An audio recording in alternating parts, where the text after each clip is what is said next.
Hi, this is Uber here. This is the end of week 1 and a little bit into week 2.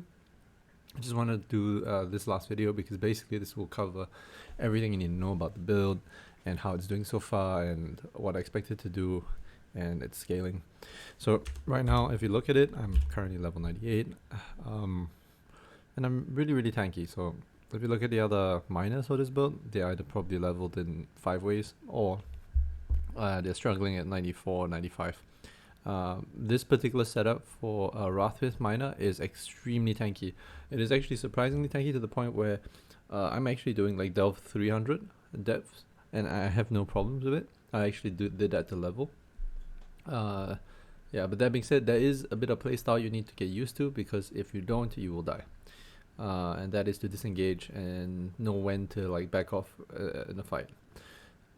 So all in all, this build currently does about 20 mil DPS. I think 22 to be exact. And the total amount of gear that is currently on this character is, well, for me it costs maybe about 24, 25 divine total.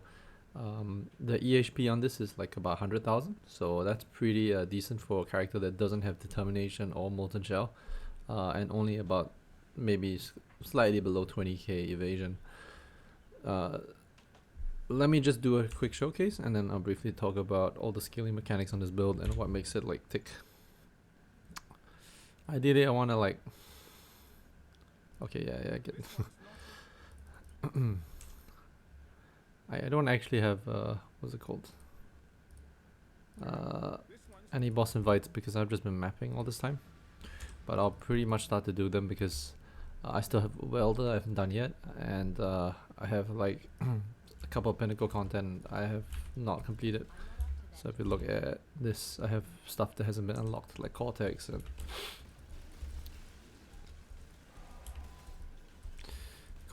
Series and all that.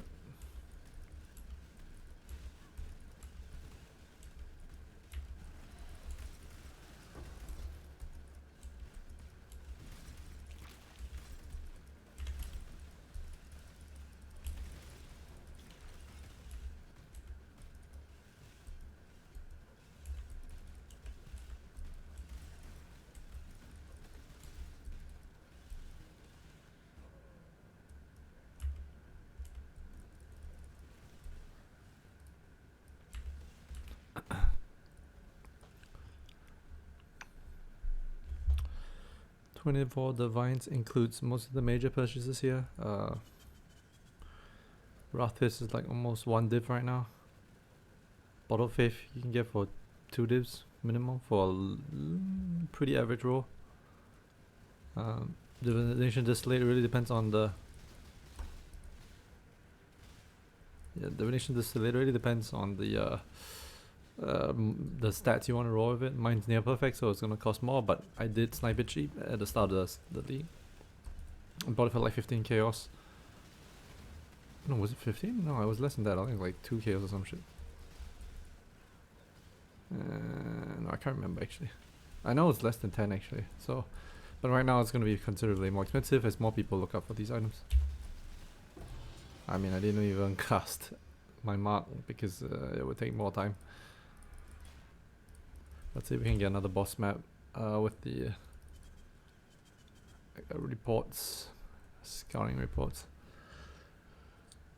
I'm gonna ID the helmet and sell the rest. Actually, I have no idea why I picked these up. I think it's just force of habit because I play so much Ruthless. Normally these are not worth picking up at all. Yeah, they're not.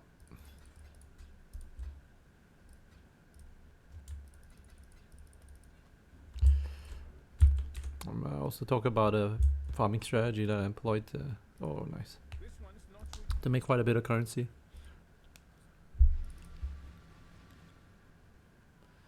So as you can tell, I'm actually taking very little damage, and the reason why is because not only do I have like 20, 30 attack block and 40 spell block, I have like 70 evasion, so that deals with incoming attacks. Oh, so you see this? There's a bleed that went on, and if I didn't like cancel it with my flask, I would probably like tick out slowly and then suddenly get killed, because I'll take damage when I'm already low. So yeah. You gotta watch out for whenever you're taking DOTs, because if you don't address it at that moment, it could kill you over time.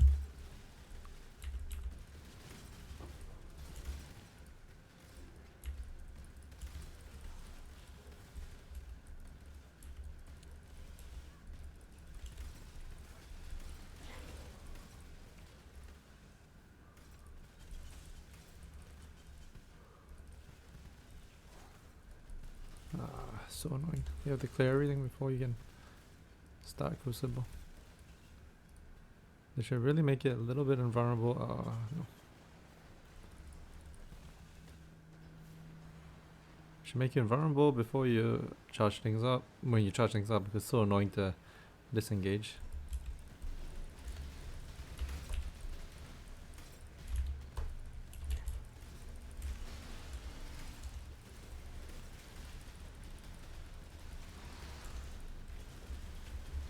Whoa.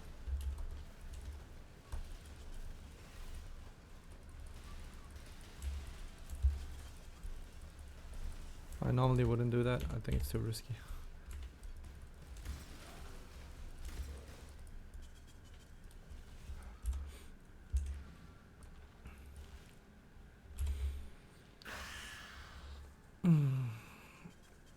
So the reason why it's tanky is mostly because you get a lot of damage reduction, incoming damage reduction. You have it from Gale Force, you had it from Berserk, and you're getting it from Enfeeble, and what's that called again? The Mark Ascendancy. So what's this Mark Ascendancy do again? Let me explain. Wait, no, it's here.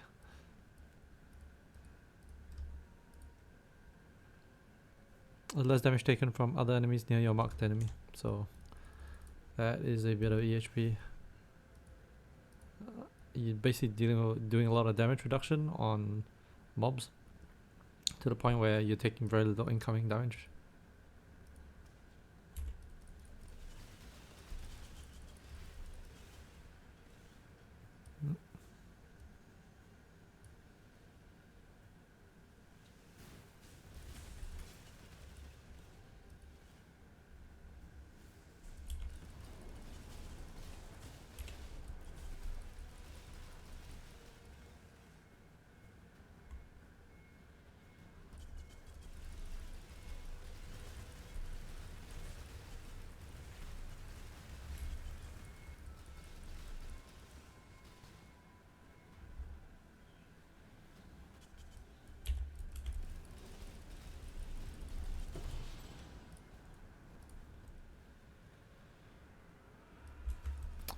The damage is pretty good. 20 mil. That's kind of how it looks like. Oops. So talk about damage and scaling and generally how this build went. First and foremost, you're primarily scaling damage off 4-link, so you're not using a 6-link. This actually saves you a lot of money, especially early on in the league. You don't have to get a 6-link, and also because when it comes to mines, if you have it on a 4-link, it's a lot easier to manage because your spell cost will be low and your reservation cost on your mines will be low. So right now, if you look at this, I have only a spell cost of 11 mana for my mines and a reservation of 6, which means I don't have to deal with as much mana issues as I normally would if I would be on a 6-link. The Martial Legion accomplishes this by allowing you to get +4 on the implicit and +5 on the explicit mods. So you basically have a total of +9 to your skill gem. This allows you to get a level 30 gem. So this is a level 30 Icicle Mine, just off a level 21 skill gem. So you corrupt it, you get level 21, and then you get a +9 on this, so it gives you 30. That means you don't need to get +1 on your amulet or +1 on your weapon. This significantly reduces the cost of your gearing because +1 on amulet is really expensive. This is like less than 1 divine for the sole reason that it doesn't have +1. If this had +1 on it, it would have been like 3 or 4, even 5, 6 divines, maybe even 10. And then it's the same thing with the scepter, right, or the weapon. To craft one that has high spell damage, has crit multi and +1 is going to be extremely expensive, but to craft this cost me less than 2 divines, right? So the reason being is that when you have all your plus levels for your skill gem, which is what scales spells the most or the most efficiently, If it's only coming from just one slot alone, which is your boot, this is insane amount of damage, right? And then you don't have to get the damage elsewhere. So as you can see here, even my scepter has stuff like resistances to make up for it elsewhere, because I don't really need to just get a crap ton of damage, right? So this reduces my cost a lot. Next, you also want to scale it off a Heatshiver. So a Heatshiver is extremely good because it will allow you to basically get 130% more damage, where as long as the target is frozen and chilled. So Heatshiver is extremely good for Icicle Mine for the sole reason that Icicle Mine has extremely high crit. So Icicle Mine's base crit is 6.6, so you have a 6 base crit, and you can scale it to near cap or near cap pretty easily because of the mine nodes on the passive tree, as well as Wrath Pit. So with the high amount of percentage crit chance, you're gonna pretty much get close to the crit cap, which will mean you'll almost always freeze your target, and then you will have Heatshiver's extra 130% more damage boost. For Heatshiver, you do want the enchant for Icicle Mine. So Icicle Mine has 15% increased throwing speed. The reason why throwing speed is so important is mostly because throwing speed does multiple things. It makes your mapping a lot more smoother. You notice I don't have to stop and throw mines, I just throw as I run. And the second thing as well is because if you spec detonation speed as well, the whole process is extremely smooth. So throwing speed is extremely good here.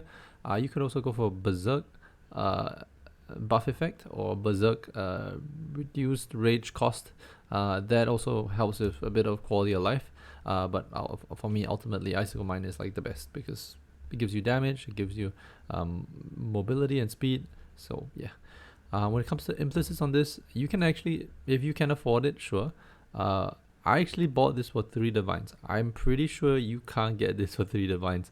I managed to haggle the guy down from a pretty sizable amount. I told him, from last league, my understanding was cost and reservation went for like 3 or 4 divines, and nobody really wants the regeneration. So he sold it for 3. Right now, if you were to get a reservation one, it'll probably cost you like 8 or 9. So you might not want to gear around this per se. If you have to gear around not having the reservation, I would suggest dropping a Bone Chill. So you can just drop Bone Chill from Skitterbots, and your reservation should just be fine because it'll give you your reservation should be fine because it will cost less, right? But if you do have this modifier, which is the cost and reservation multiplier, you can definitely go Bone Chill.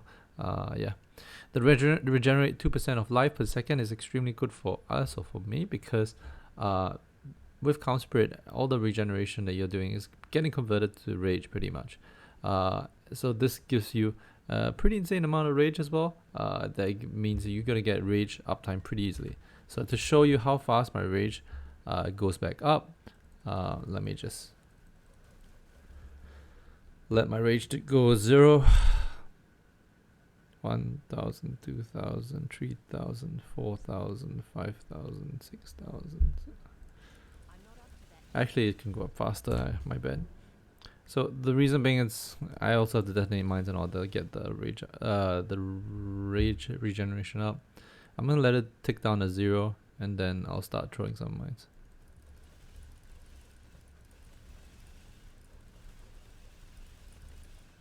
So there is some overlap. So by the time it hits like the cooldown, you should have about 40 rage, so you can pretty much restart rage again. It gives you pretty decent uptime on that. So the 2% regen here is kind of insane. It's really good as well. But if you don't get implicits, that's fine. You just lose a bit of quality of life, but you don't lose a significant amount of power.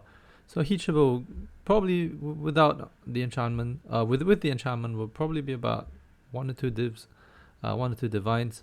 Without the enchantment is going to be 15 chaos. You can pretty much get like start this build with 15 chaos for the helm. When it comes to the chest armor, you don't really also need a 3 Abyss Jewel Shroud. Right now it's like 8 or 9 divines. For me, I bought this at like 1 divine. 1 divine like 30 chaos, right? I think at the time no one really understood like how rare these were compared to the 2 socket ones. So when a guy who sold it off to me, I managed to haggle him down. He was at like 2 divines, and I said, look, one divine 30 chaos. If you want to do that, we can go. and he said fine. So I bought this for 1 divine and 30 chaos. But that being said, if you're trying to build this character now, I would suggest getting a 2-socket. 2-socket Abyss Draw 1 is only like 15 to 20 chaos. So I obviously wouldn't suggest you pay like 7 divines for 1 extra dual socket. Just saying. You can accomplish this build without having to do so. And yeah, that's pretty much it. For the ring, Lori Santa is the best, right? And my advice is you want at least 1 implicit for ignite immunity or poison immunity. Really depends on how you want to gear the rest of your setup. I would suggest ignite for the sole reason that you can get poison immunity on your Flask, or you can get poison removal on your Flask. Actually, you can get ignite immunity on your Flask as well, but it's just that generally elemental damage is way more common than poison. So you're more likely to get ignited in the map consistently. So it's, I think, easier to have poison being dealt with a Flask, and then you get ignite immunity on the ring. So Lori Stand is extremely good because it gives you about a total of 55 resistances. It's not that much. It does give you movement speed as well, but the other reason is because you get unlucky hits, right? Which pretty much gives you, I think, another 20% EHP, something like, or 4 hits, something like that. So yeah, that's the reason why I suggest Lori's Lantern. And also because it gives you some light radius when you're pretty much at like 1% life. Less than 1% life. So yeah, Lori's Lantern is like really good. For your amulet, you just pretty much life resistances, and if you can afford it, crit multi, right? For me, I could afford that as well as a little bit more, so I went for projectile speed and projectile damage. This is a June mod, so this was an item that dropped from Syndicate, and then you just craft on a mind throwing speed on the suffix, right? And then rings. Life and resistances pretty much. Strength if you don't have enough strength elsewhere. Offhand is going to be a Wrathpith. Wrathpith is like super cheap right now. You can get it for like 1.5 divines, maybe around there. Might go down further from here. I don't know. There is one thing you need to be not cognizant about, but if you do find this sort of Wrathpith, try to get one cheap.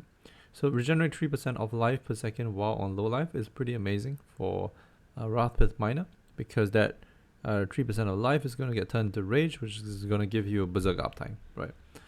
If you can get the passive skill for maximum life, which is the first one here, that is also really, really good. But yeah, depends on your luck. You may or may not get this.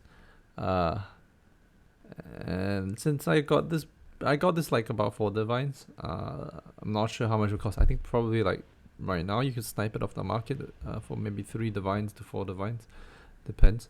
But yeah, this cost me 4 divines. Calm Spirit, Maximum Frenzy Charges is something you really want, but you can actually drop the Maximum Frenzy Charges and go for something like an Enfeeble. The reason why you're going Enfeeble is because Enfeeble gives you reduces enemy accuracy, which means you get better evasion. And Enfeeble also lowers the damage your enemies do against you. So you have a lot of sources of reduced damage. This stacks onto it, which basically gives you a pretty decent EHP, right? This cost me about 2 divines, but likely is you probably won't find one that cheap with Enfeeble and Frenzy. So if you just want to go for Enfeeble alone, I think it's pretty cheap. Maybe about 30-40 chaos. You should be able to get this. Yeah, so Calm Spirit is extremely needed because you need it to zoom. All the regen that you have is being turned into rage, and this basically sustains your berserk, right? Okay, for belt resistances and life, pretty straightforward. It's going to be a Stygian Vice for the sole reason that the Abyssal Socket is going to be extremely helpful for you because of Shroud. Yeah, so that's pretty much it. This cost me, I can't remember. I crafted this. I crafted this, yeah. So I bought a base off the market. I slammed on like 4 temperings. And then I used essences, so I used the... Is this crafted? I think it's crafted. I can't... Is this crafted or I bought this? I think it's crafted. I can't remember. Yeah, I think it's crafted. Is it essences? It says Barmeth right here. I'm pretty sure I used this. Yeah, but whatever. So I crafted this.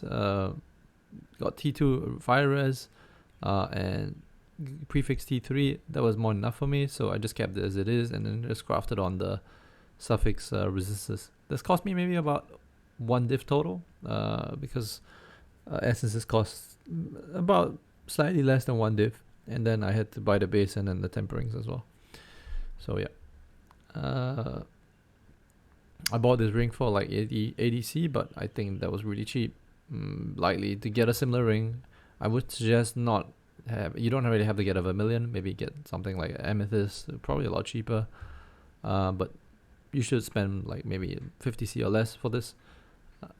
For weapon, this is it really depends. So I would my opinion is that I think what is best is crit multi and reduce weapon damage. That's probably the best. I don't have that, unfortunately. Chaining range is like super good, because Icicle Mines is going to have the ability to chain with Deadeye, and you want the chains to like be screen wide, you know, so you get more coverage, you get better clear. The reduced accuracy rating against marked enemy and culling strike against marked enemy doesn't seem to work with mines, unfortunately. So I've been looking for replacement, but for now, since I have this, there's not much I can do. This cost me about 2 divines, so I bought the base for like 30 chaos, I think, and then with the 3, and then I just started crafting it, and then I spammed it with essences, so spell damage essences. I got the T1 multi and the cold damage with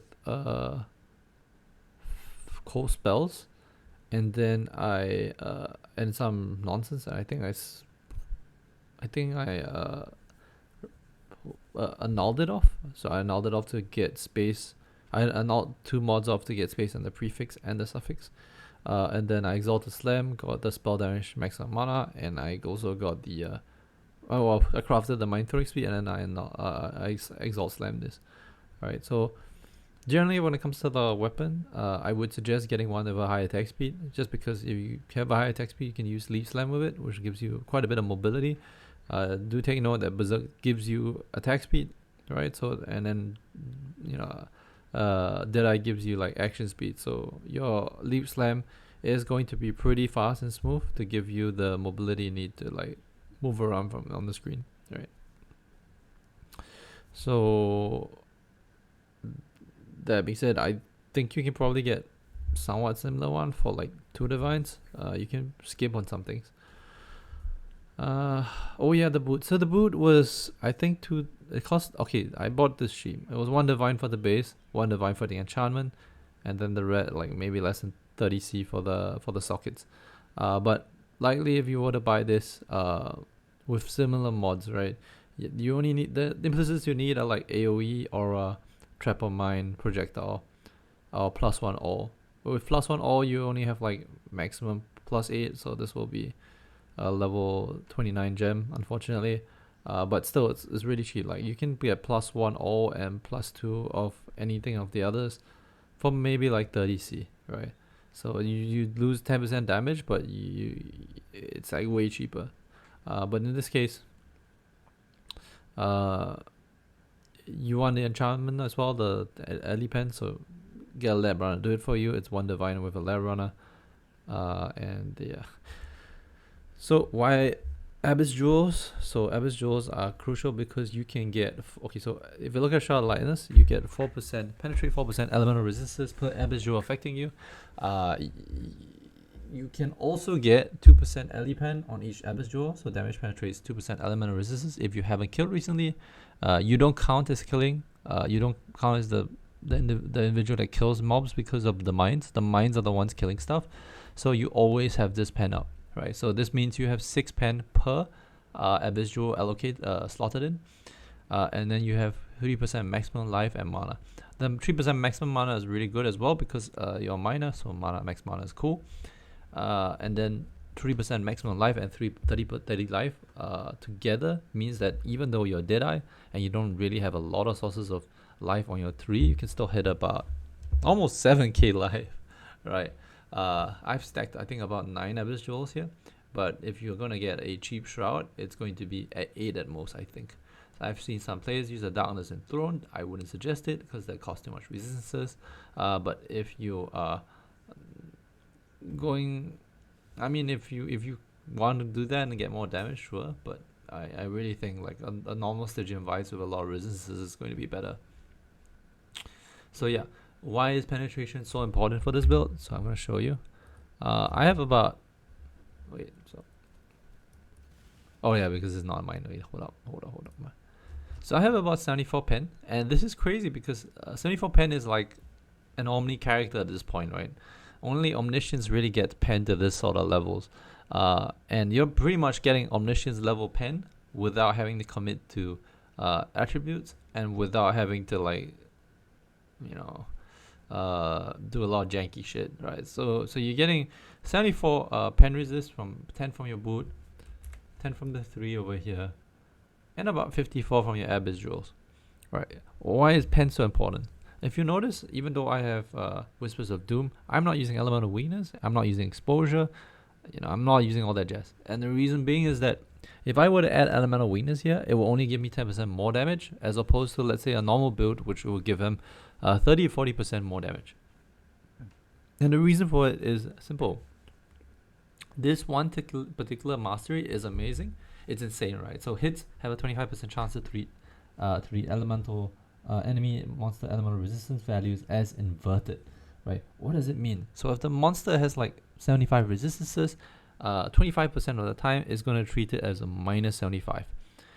This means that as long as you're not shredding resistances, you're going to be able to invert them, and that's going to give you a lot of damage in that 25% chance.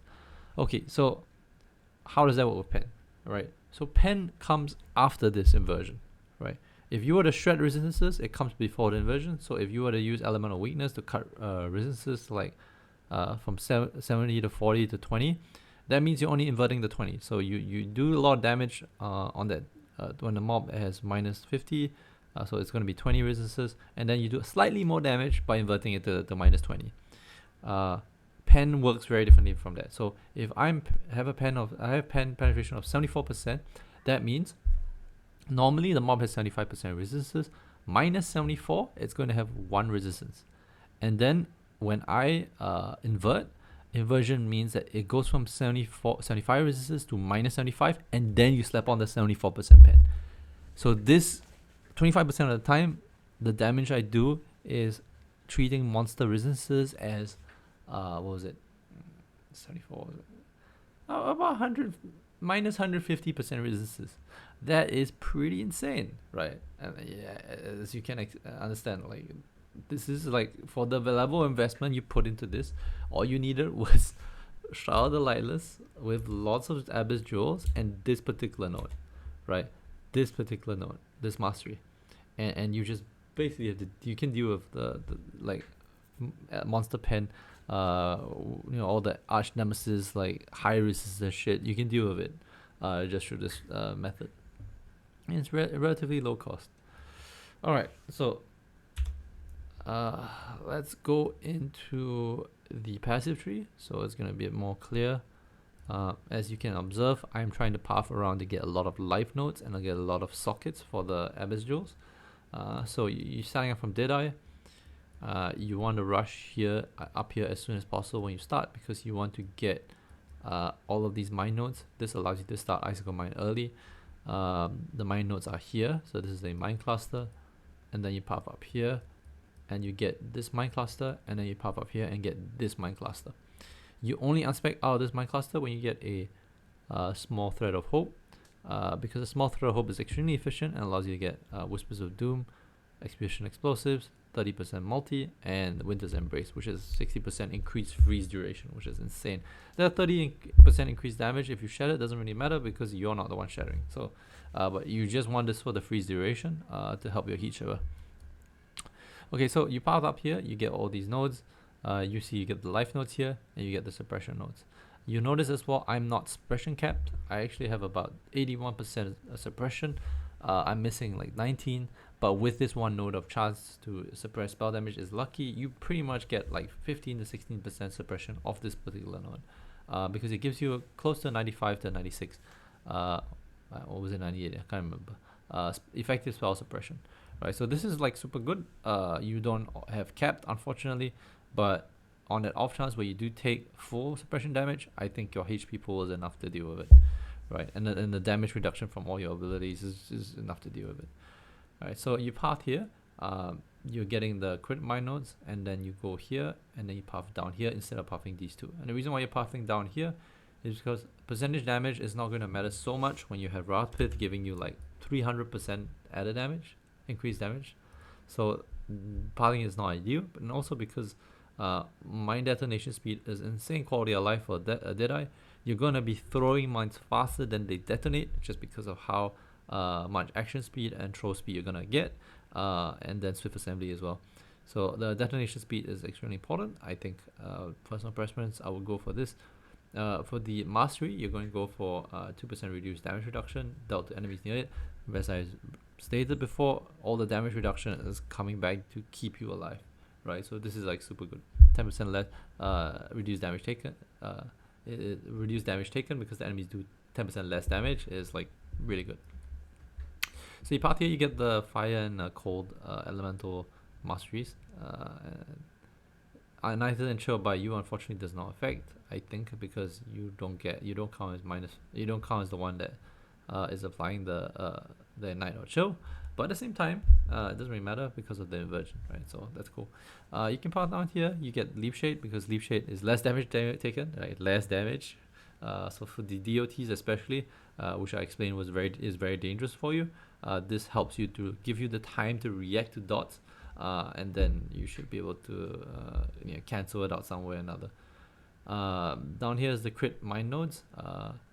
Also, you go for regenerate 2.5% of life if you detonate a mine recently. This gives you more rage regeneration.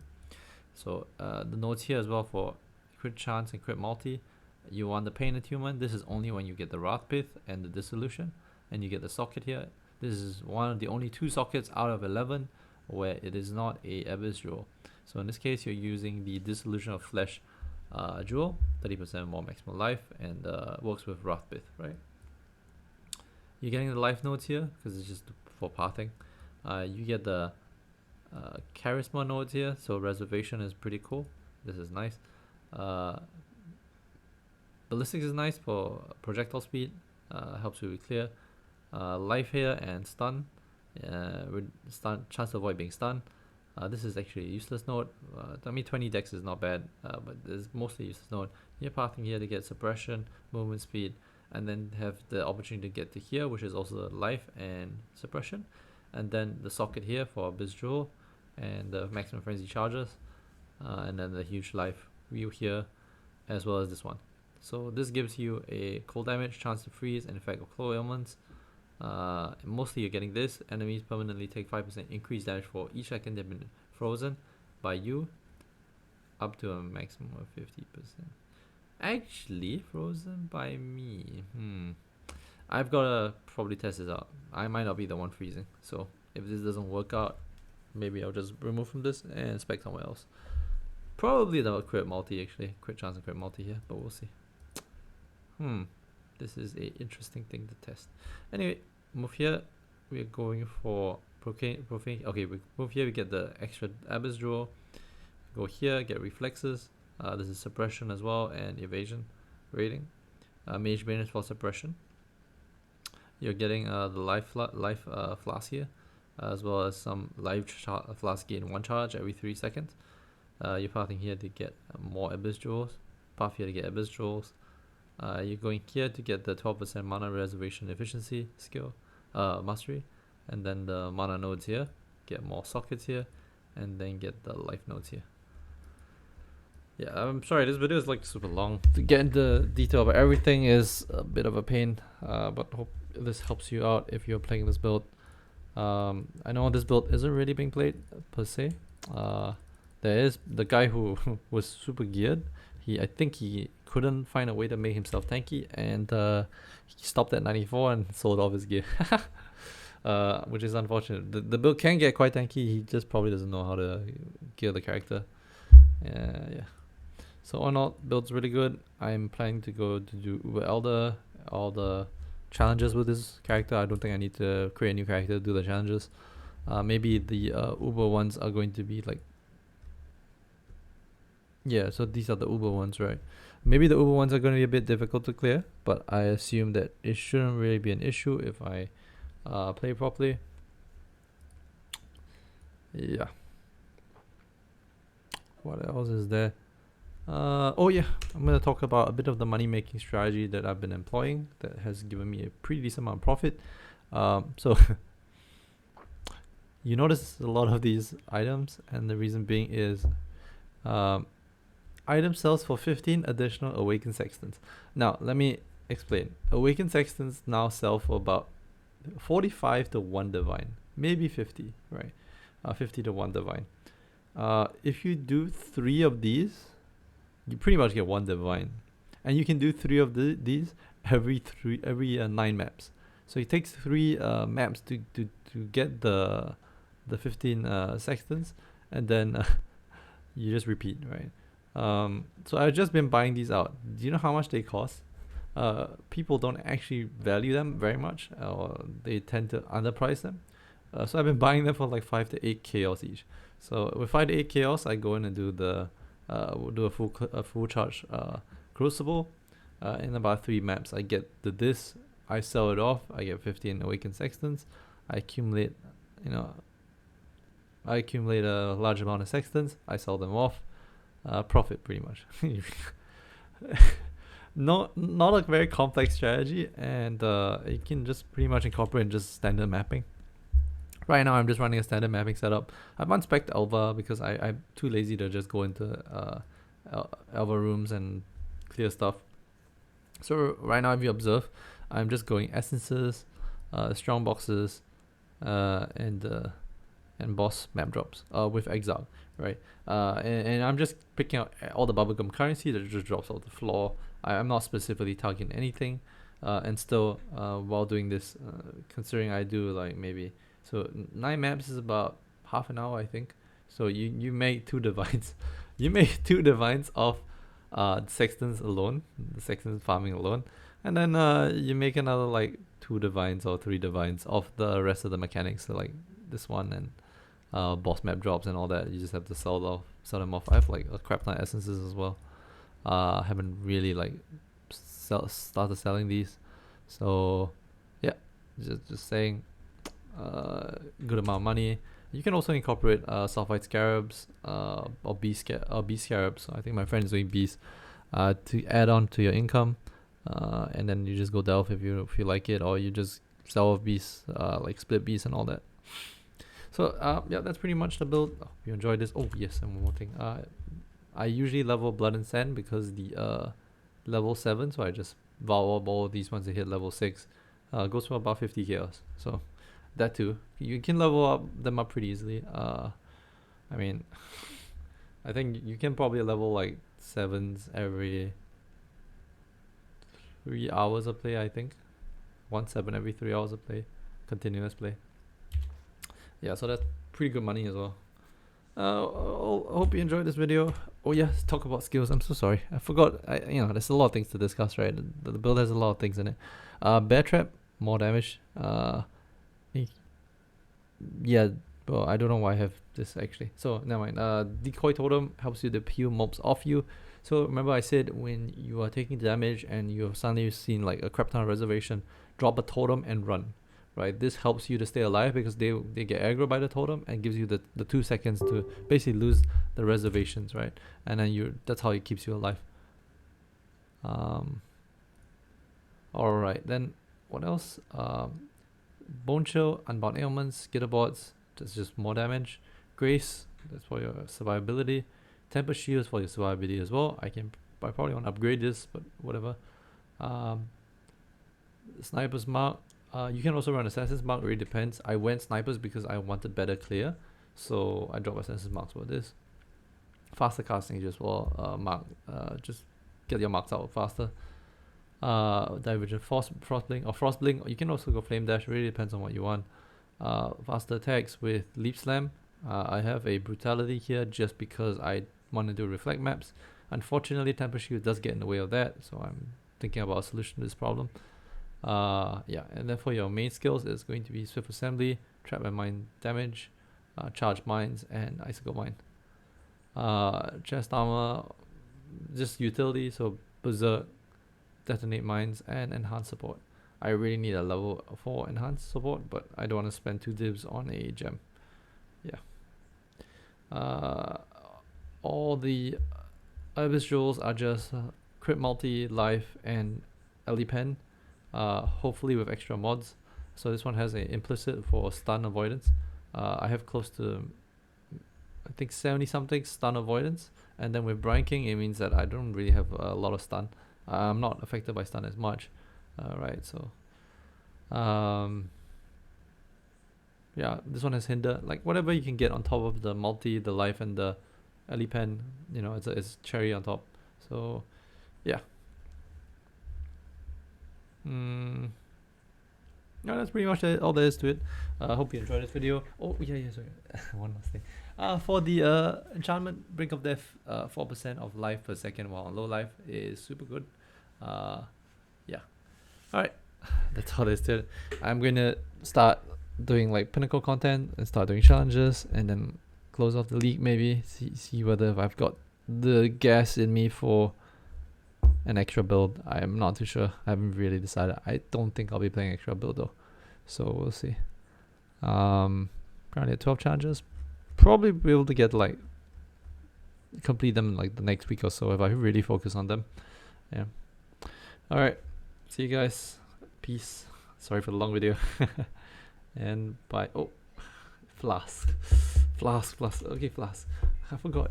Yeah, so for Flask you want Quicksilver, obviously, reduce charges per use. Regenerate 3% of life per second during effect. That is going to help you with your rage regeneration. You have Jade Flask for more evasion, reduce charges as well. Eternal Mana Flask for bleed immunity and corrupting blood immunity. You can also get even though I have corrupting blood immunity on the jewel, I still want this because I think it helps me off. Well, it helps me with the bleed. And then the Divination Distillate, this is for extra rarity and quantity, and the overcapped LE res for exposure and LE weakness. Bottle Face is just for bossing, pretty much. Alright, that's pretty much it. Okay, I don't think there's anything else. Hope you enjoyed this video. I'm going to probably take just show for a while and not really push for new content. So this video will probably be the last I do in like the next couple of weeks, until I maybe, if I decide to play another build. I don't think I will though. If anything, if I make another video, it'll just be a boss showcase. There won't be any guides to it, and there'll be no voiceover. Hope you guys enjoyed the video. I'm out, and peace.